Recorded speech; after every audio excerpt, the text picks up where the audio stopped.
Ben Wallace. You know, he's only listed at 6'9", 240 pounds, and his numbers, I mean, they aren't the exceptional numbers, but it is a good thing the Basketball Hall of Fame is about more than numbers. Wallace was a ferocious competitor from 96 to 2012, Defensive Player of the Year 4 times, 5 All-Star Game appearances, NBA title in 2004.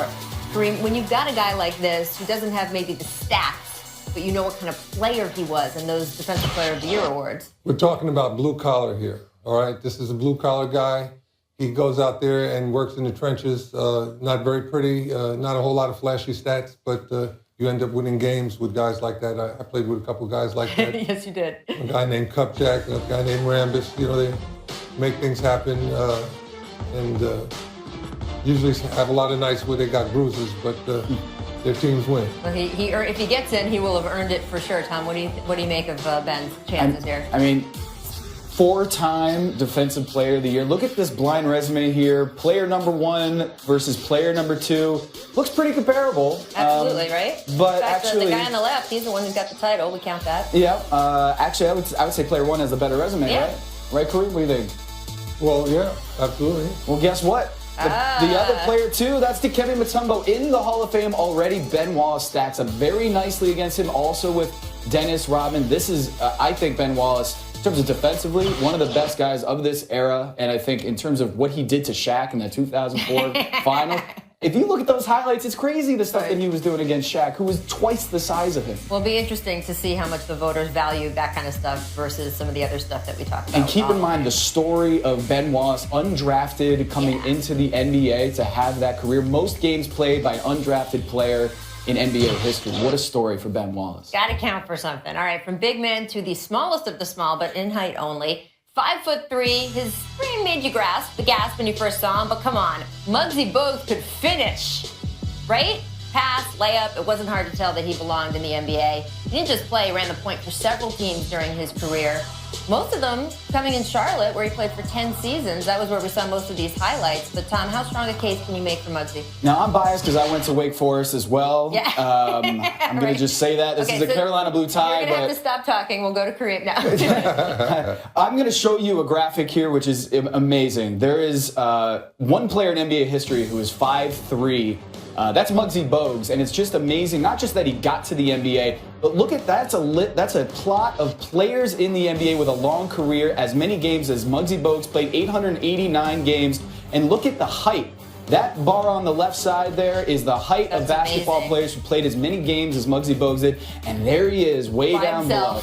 He is 16 inches shorter than the average long career in the NBA. I mean, think about... It's shorter than me. Someone who's shorter than me could make the Hall of Fame. I'm excited about that. Well, you know, Muggsy is a great testimony to the fact that speed kills, all right? So you got somebody handling the ball that's close to the ground, can move it around and find the guys that's open.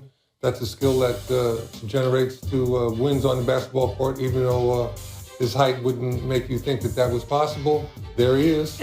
We have all these committees for the Hall of Fame. I think we need to have a short person's committee, but I might be a little biased about that. We do have a women's committee of nominees that are going to surely make it through. Rebecca Lobo played 6 years in the WNBA, but this is a basketball Hall of Fame, so it's for all kinds of basketball, and she is, of course, known for helping UConn win the 1995 National Championship, leading those great UConn teams 35-0 on that season. I mean, it was breathtaking. Tom, what do you make a case for her? I'll make the case just on a personal level. I grew up in Connecticut, and she was bigger than Jordan. It's not the Tom Haberstroh show. I'm just saying she was bigger. Yes, it is. It's not like Kareem is a big deal or anything like that. Come on. She's bigger than Jordan, bigger than Ray Allen at UConn. I mean, she is. Yes. I mean, UConn wasn't number one until she got there. No, and that is great local perspective, seriously, because you have Ray Allen, you have Rebecca Lobo. It's Rebecca Lobo that people were worshiping. That was out it there. on the Connecticut Post. That was it. Yeah. Plus, she inspired so many young girls to take the game up and go on and go for it and play basketball. You know, sometimes it's hard to get the females to participate. They saw someone like her going out there and playing with class and determination. they followed her, and now women's basketball has found its niche. Absolutely, part of a cultural change, and of course, still a member of our ESPN team, broadcasting some games for us. Teresa Witherspoon, synonymous with the New York Liberty. She spent 8 years there, including the 1997 inaugural WNBA season. Tom, what you got for Witherspoon?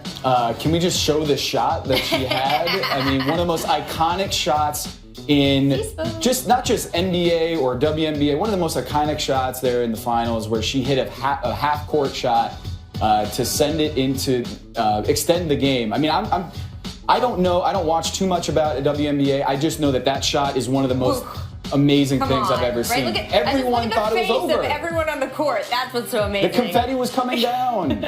Here are the other Women's Committee nominees. That includes Notre Dame coach Muffet McGraw. She's won over 700 games in South Bend. Kim Mulkey, she's won over 400 games in her current position as Baylor's women's coach. So really some incredible nominees there. All right, coming up on this special edition of The Jump, we're going to talk coaches. We've got international nominees, but let's go to break with a look at the rest of the North American Committee player nominations. Enjoy.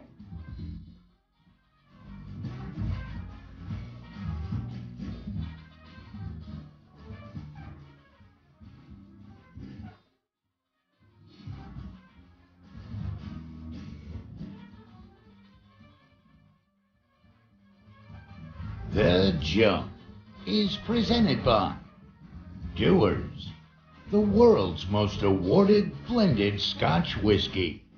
Live true. Drink responsibly. Welcome back to The Jump, presented by Dewar's.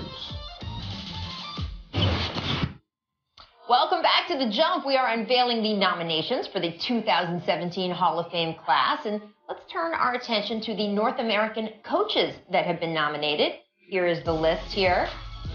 Now, I'm a Maryland girl. If we're doing all of where we grew up, Lefty Brazil, obviously a big deal. Switching to your show now. Right, exactly. Okay. This is Kareem's show. Let's not mess this up at all. He is the Hall of Famer on the Basketball Hall of Fame show, and really any room Kareem Abdul Jabbar is in, it's Kareem's show.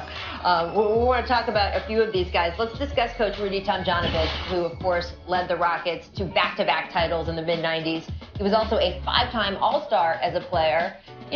Some controversial stuff with a punch in his NBA career as a player, but then he went on to such a coaching career. I think really that's the lasting image a lot of people, today's basketball fan, might have of him. Exactly, Tom, yeah. what do you think about his chances? I think he should have been already. I mean, when you look at his resume and the fact is that Rockets team, when they won the titles in 94 and 95, they broke the record for three-point attempts. I mean, it's nowhere near what it is now, half as much, but that team was the first one, in my opinion, to use that weapon effectively. And I think in terms of lasting impact on the game, that kind of set the path for the next couple decades. It kind of showed how the evolution was starting to happen. Yeah. That they were able to be successful shooting three-point shots, and some people came along 10 years later and just blew that out of the water. They've done a little bit of that. You sort of an interesting face when I was talking about him. Why do you think he isn't in the Hall of Fame yet, since Tom said he was surprised he's not in there yet?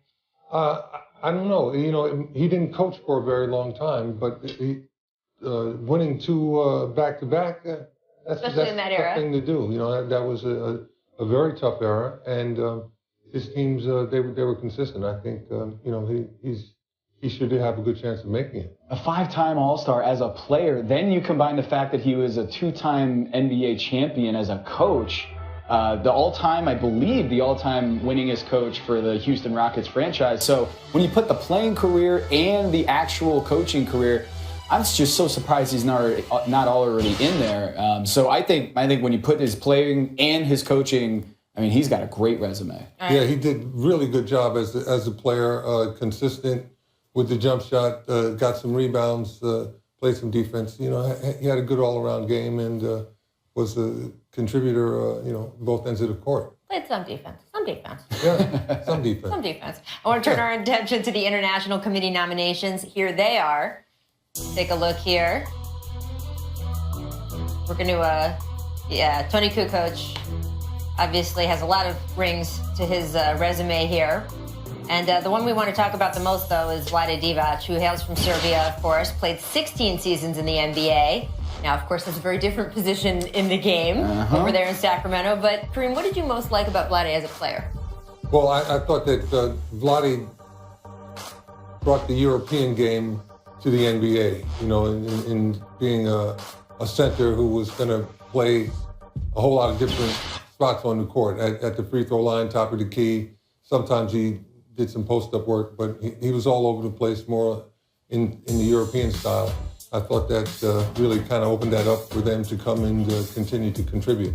And I think in terms of impact on the game, I want to say flopping is what he was known for, but I think taking charges. I'm saying taking charges. This is a beautiful day. He's being nominated for the Hall of Fame. I'm saying if you want to see the impact of his game, he was one of the first guys to really employ the value of the charge, which in many ways gets you more wins than actually going for the block shot. So he was, I think, impactful. Not just that, but you see there, traded for Kobe Bryant. So without Vlade Divac, I don't think really, maybe the legacy of Kobe Bryant in LA, I don't know. So in terms of lasting impact, Vlade, internationally and as a humanitarian, I think he's a great candidate. He kind of joins forces there with Gail Goodrich, who was traded for Magic. Yeah.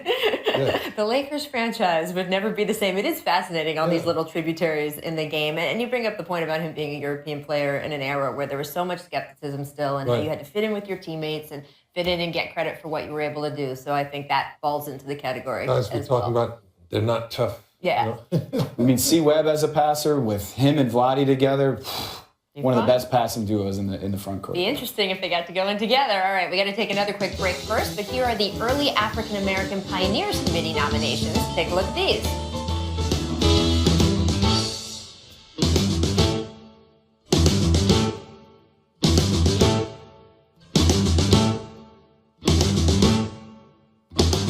The Jump is presented by Doers, the world's most awarded blended Scotch whiskey. Live true. Drink responsibly. All right, let's highlight a few of the Hall of Fame nominees in the contributor category. Starting with our friend, broadcaster Marv Albert. Marv, inducted into the Sports Broadcasting Hall of Fame last year and has received the Kurt Gowdy Award for the Basketball Hall of Fame as well. But this would be pretty great if Marv the voice so much in so many ways in the NBA, right? Gosh! Yeah. And it counts! Sorry. Didn't mean to scream in your ear. We can maybe have like a narration wing. Be good. Everyone growing up, it was just like everyone wanted to be Marv Albert. And Yosh! Every time you hit a shot in the backyard or just at the gym, you just said the Marv Albert stuff. Well, I thought that Marv did a great job of making the game kind of homogenized. Everybody started using the same terms after he started his shtick, and people started following him in that sense. That's the influence. Next up is Agent David Falk. His notable client, of course, was Michael Jordan, but it's sort of the way he represented Jordan throughout his time with the Bulls in the 80s and 90s. He had a lot of influence in the way contracts started to be negotiated, collective bargaining. He represented Dikembe Mutombo, Patrick Ewing. So I think that's going to be interesting to see the way voters decide, is that influence that's worth it. Yeah, if you ask, a piece of trivia, who was the first guy to ever have a $100 million contract in the NBA? It's Juwan Howard. That's all David Falk. Absolutely. I don't know. Does an agent belong in the Hall of Fame? I think so. I think the players would want that because those are the guys that go out there and get us those great salaries and keep it moving in terms of the increase in salary. Keep the wheels running. It's not just about compensation. It's about sort of value and freedom, and agents have been a big part of that as well. And being appreciated. Absolutely. No question. We appreciate all of our potential future Hall of Famers. Special congratulations to our nominee, Tracy McGrady. That is it for us here from The Jump. Thank you to Kareem and Tom. And before we go, here are the rest of the Hall of Fame nominees in the contributor category, especially the veterans category. Take a look.